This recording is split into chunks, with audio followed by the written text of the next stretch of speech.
The language in this agreement is something that every agent is going to have to explain to you if you're buying a home. And if they don't do a good job, shame on them, right? If they don't do a good job and you don't trust them, you shouldn't work with them.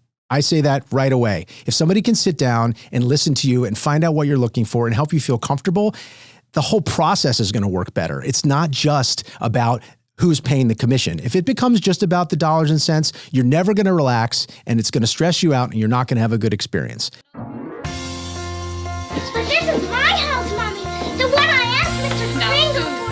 It is, I know it is. Welcome to The Pursuit of Home, coming to you from New York City. This is real people buying real estate and their unique journey to get there. We share the tips, tricks, and frameworks to help you navigate the bumps in the road that you won't see on reality TV or social media, and which no one has talked about until now. Today is another solo episode of The Pursuit of Home, but I feel it's about anything but being alone. It's about social media and how people are trying to learn from it. And really, this is about the mindset of buyers who go to social media for all of their information. Except the only problem is that social media is not always real, as you know. It's not where people are being honest about their feelings or their experiences, which is why we're doing this podcast in the first place. It's about real people buying real estate. So when you see people put the highlight reel up for you to look at, it doesn't help. Now, there are a couple of places where you get the real. The first, I heard this at a comedy show recently, it's so true, it's Venmo. You get people posting pictures of themselves on a yacht on Facebook, and then when you go to Venmo and you look at their feed, you'll see they're getting half the cost of gas from somebody, paying 50%. That's what's real. And the other place where people get real is Reddit. Now, I don't know if you've ever gone to Reddit. There are plenty of subreddits, they call them subreddits, where people, it's probably a swamp of horrible stuff. But there's a real estate subreddit, there's a first-time homebuyer Reddit. People are asking questions and giving honest answers. People are letting their hair down on Reddit. And so at a time when I'm really trying to keep my finger on the pulse of what buyers and sellers are feeling, Reddit is the most fascinating place and where there are conversations going on that we can discuss. So I get a daily digest of what people are writing on Reddit. And this was the question, I'm going to read it. I went to 4 different agents, all trying to have me sign a realtor fee form that guarantees them a 2.5% plus commission from the buyer of the house, probably meaning I would have to pay another $10,000 for the commission. That's part of it. This is on Reddit, of course. Now, there are a couple things in there we can unpack, but this speaks to the most recent change in the real estate industry. It's probably the biggest thing that's happened in real estate, residential real estate, ever, since certainly in the 20 years that I've been doing this, but perhaps since people started paying commission to brokers when the sellers started paying. So I want to get into it because it points to a mindset and I think a fundamental misunderstanding of what probably is going to happen and what's already happening in the real estate. So in the real estate industry. So I want to share a story about a property we just put under contract. In New York City, that means both the buyer and the seller signed their side of the contract, their sides, and the deal is moving forward. This is in a building which listings have taken an average of 91 days to get into contract.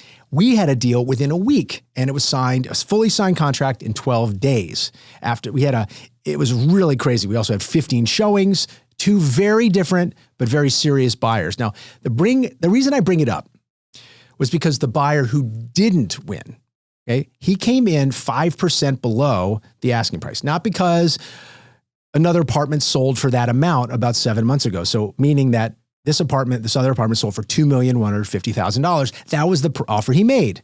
And that sounds fine. But the reason why he said he was bidding lower was because he was a direct buyer and he thought he could save money in doing so. Now, everyone's trying to save money. Aren't you trying to get the best deal possible? Why wouldn't you want to get the best deal? And this is where the Reddit post that I was talking about a couple of minutes ago took a weird turn. And I'm going to read right from it.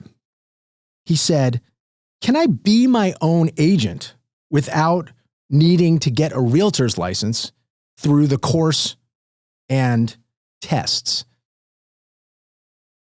He has this idea that in order to negotiate, he has to become a realtor. And it really does speak to people's general ignorance. And I'm going to read further because it's not just this wonderful question, and God bless him. Like, you take this person who is a little bit ignorant about buying, and I wonder why he could be a little ignorant. Is it because he's only going to buy a home every 7 to 10 years? In this forum, it's the first time home buyer. So maybe he's never bought a home ever. And he's going into this focused not on the price. He wanted to spend $400,000 or $500,000 on a purchase, but the fact that he is outraged that he might have to spend out of his pocket $10,000. Now there's so much, and that's why, because in the midst of all these changes going on in the real estate industry, I want to read a little bit about what the peanut gallery in Reddit has to say. Don't take it from me, take it from these other people. We'll be right back. I'm coming back to you with my glasses on so I can actually read all the printout from the Reddit and the subreddit. The first-time home buyers aren't alone in this Reddit. They're asking what I think are wonderful questions if you don't know the answers to them. And people who may know a little bit more than they did are answering them. I love the names of the people. So YOLO Hedonist had to say, what's stopping the seller from just adding the commission on top? Great question. Alaska Angel wrote, we're purchasing a house, and that's exactly what we did. It also meant looking for a house at a slightly lower price range. Instead of looking at $450,000 to $500,000, we capped our price point at $375,000 so we could bid higher and have the closing costs and the broker commission rolled into the loan. And then weekly mycologist, if you know what a mycologist is somebody who studies mushrooms. So maybe this person likes mushrooms. What kind of mushrooms? I'm not sure. That person wrote, buyers have been paying all along. They're the only ones who bring money to the table, my friend, and listing prices reflect commission expectations. So we're getting into it a little bit. Our poor first question asker is getting a little bit of a lesson. But I Am Dooley wrote, since the new change, which means what's been going on right now in the world with all the exasperation about who's going to pay brokerage commission, wrote, since the new change, 99% of agents in my area will ask in their offer that they're making for the buyers for the seller to cover the brokerage commission. We've had one instance where the seller said no, and their home hasn't sold or even gotten offers. Agents understand that buyers can't afford to pay commissions on top of their own costs most of the time. So here's the drum roll. Find an agent who will work for you, and even though you sign their agreement, they will get the seller to cover the cost. Now, this is when I take a slight detour, and I talk about I don't need my glasses right now because I'm talking to you. This is when I talk about what they call a buyer representation agreement.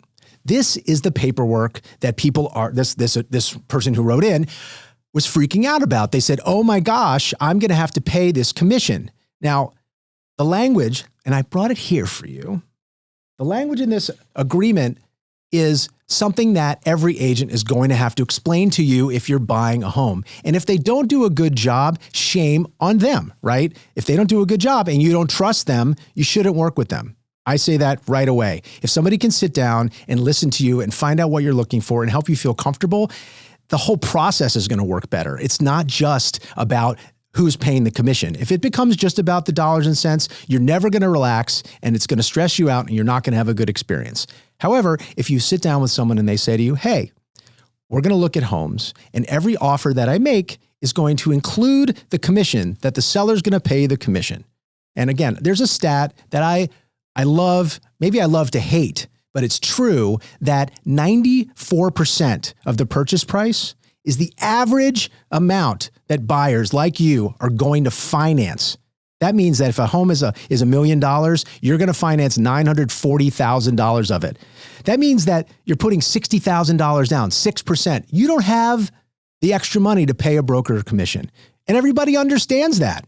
And even if you're putting down 20%, 30%, 50%, which is often what's going on in my market in New York City, it just means that the offer has to be reflective of who's paying the commission. And again, even if there's settlements and there's all sorts of stuff that sounds crazy and scary because you've got enough on your plate to worry about, what you need to know is that these offers can be made saying, hey, seller, this offer is reflective of you paying the commission to both sides. It's more transparent. And what this agreement will say is, hey, if you work with me and the seller isn't paying my commission, you are going to have to pay, say, 2.5% or 3%, something you negotiate with that agent, and both sides have to be okay with it. But if the seller is paying my commission, you'll know, and you don't have to pay it, right? And I have to do a good job of explaining what every offer looks like, how to get ready, because you want to be focused. Once this is all set, there's an old commercial from Ron Popeil. Do you remember Ron Popeil? He did like these crazy gadgets in the kitchen. It was always set it and forget it. It's like my favorite phrase in life. I just want to know what the situation is, and then I don't have to think about it anymore. And I think that's good advice when you hire somebody who knows how to do something that you don't. And if you're buying a home every 7 to 10 years, why do you want to become an expert at buying a home? What you want to become an expert on is yourself, getting to know yourself and what you love. And once you figure out this commission piece, put it to the side, right? You want to know, okay, what is my all-in cost when I buy this home? And I don't really see a situation in which a seller is going to say, no, I don't want to pay the commission on this home because I just don't want it. I have some kind of philosophical problem with it. What's going to happen, right, is that let's say there are 10 or 20 houses that are comparable to this house, and all of them, the seller was paying the commission. Guess what happens?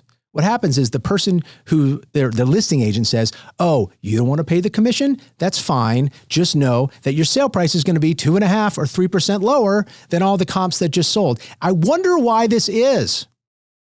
Why would it be? Because you're paying the commission. You don't get to have it both ways, seller. That's just not how it works. When we come back, I want to read a little bit more from this Reddit, and then we're going to tie this all up and go home. Thanks. And we're back. Back to Reddit, back to the subreddit, back to the first-time home buyers and what the Peanut Gallery has to say about this question of, should I go get a real estate license before I buy a home? Now, there's some fun stuff, so I'm going to read it to you right now. Third Try Remembering, which is kind of a fun little name, says, the fact is, my friend, if you have to post this question to Reddit, you absolutely need an agent. It's like making a Reddit thread asking how to tell the difference between your car's engine and its battery. Obviously, not everyone needs to go to a mechanic, and many people work on their cars themselves. But if you don't know the basic information or even how to go about finding it, you should go ahead and find a mechanic. I love that. And there's somebody else who posted, yeah, I'm on here frequently trying to correct the misconception. Now, I love this. Somebody is spending their time out of love and service trying to help these poor first-time home buyers. They said, I'm trying to correct the misperception. You don't need a buyer's agent after the settlement, but this guy definitely needs one. Southern Star said, you say this, and I just let go of my career as an agent, and I'm coming back because 2 of my previous buyers are begging for my help. Okay? That's like just my favorite. She's like, she retired. This is like Tom Brady, who is coming back from retirement in the NFL. Like, I got to do this. I got to come back. Okay. It was really fun. Now, Pitiful Place. Why would you name your username Pitiful Place? But okay.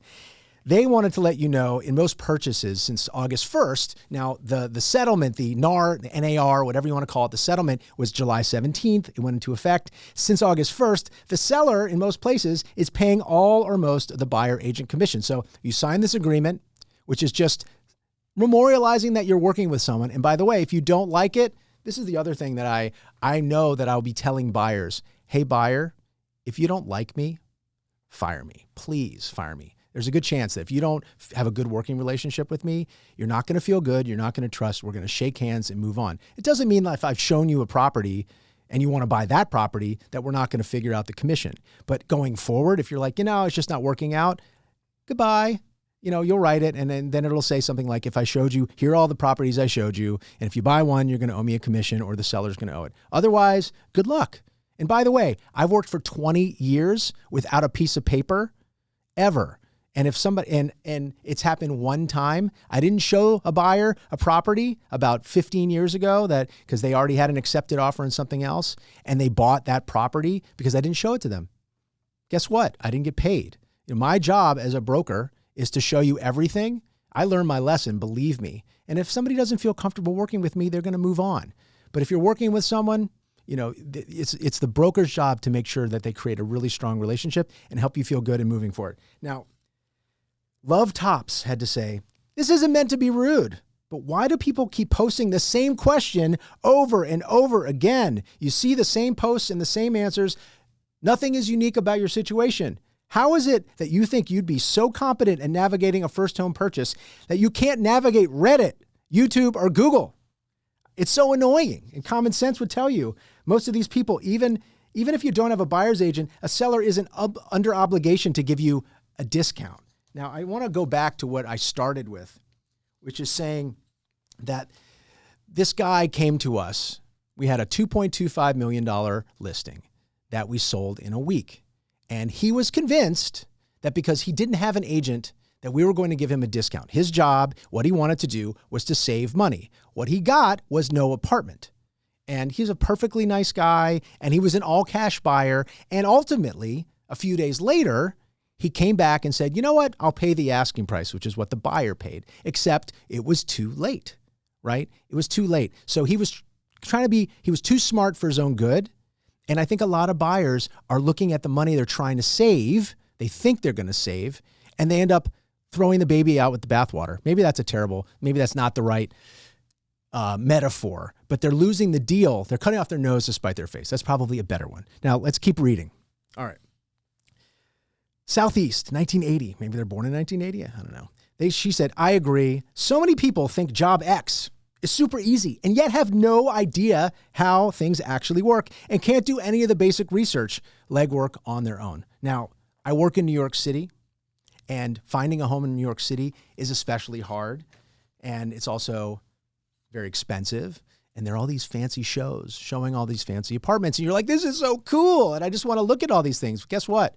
People can't get out of their own way here either. They hire agents because they know that we do a good job to help them secure an apartment. Very few people spending $5 million, even though they know, I could try to save $150,000 on the commission and try to get a lower price. They're not hiring no one. They're hiring an agent because they know to secure this, they want to go back and do whatever job they do that helps them afford that $5 million apartment.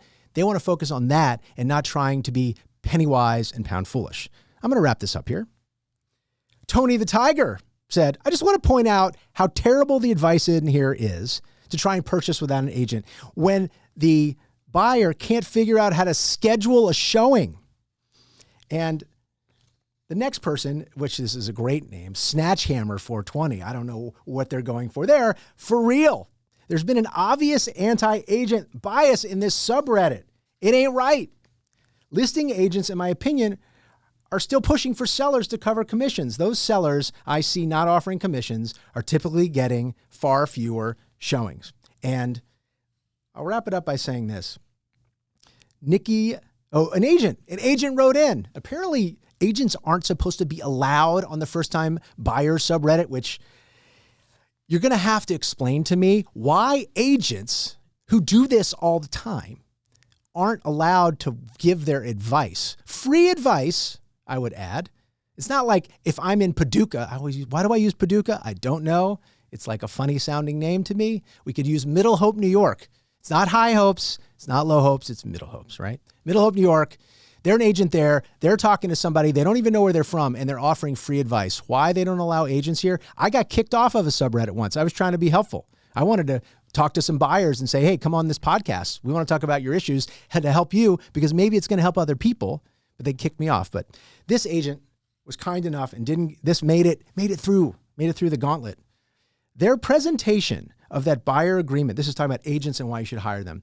The commission rate that a buyer agent offers you in that property agreement is their initial offer. It's negotiable. If an agent can't explain all of that to you properly, you need to move on to another agent. Their presentation of that buyer agreement and explanation of how it works is a huge test. It reveals how they're going to handle your real estate transaction. So, my dear buyers out there struggling with every single part of the real estate transaction, I feel for you. It is hard. It's emotional. It's hard enough just to get off the couch and start looking at properties and going to open houses.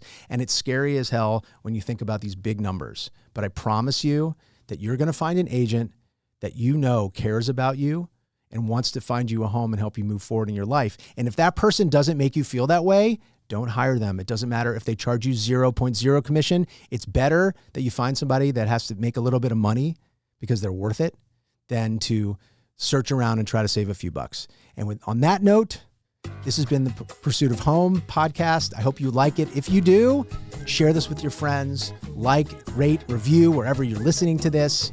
The More Network has been producing this podcast for a long time. Thank you so much for everything that they're doing. And we look forward to giving you more next time.